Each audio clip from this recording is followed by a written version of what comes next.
A enerxía fotovoltaica fará máis eficiente a estación de tratamento de auga potable da Mancomunidade do Salnés. O ente instalará máis de 250 módulos de última xeración. Nos vai a supoñer a instalación deste parque fotovoltaico un importante aforro enerxético aquí nesta planta, por encima dun 5%. Vamos a reducir tamén a emisión de gases invernadeiro. E, como vos decía, se vai instalar nesta parte alta do depósito, co cual o impacto ambiental vai a ser mínimo. 9 empresas xa presentaron as súas propostas para facerse co proxecto que permitirá un importante aforro de enerxía.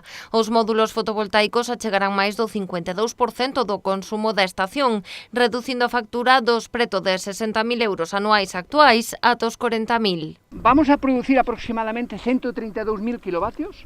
Isto supón aproximadamente un 52,4% do consumo desta planta. Lóxicamente, de noite non producimos, non?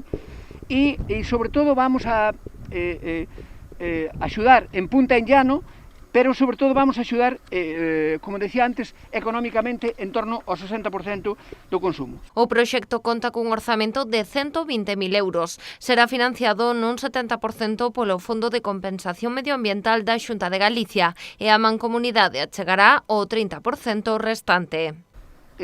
O pliego de licitación da Mancomunidade foi durísimo porque potencia moitísimas melloras e a axuda da Xunta tamén foi moi importante para este asunto. Por tanto, entendemos que o proxecto é un proxecto altamente interesante e altamente interesante económicamente tamén, porque o período de retorno están menos de 5 anos. Concretamente, ca subvención están ano e medio.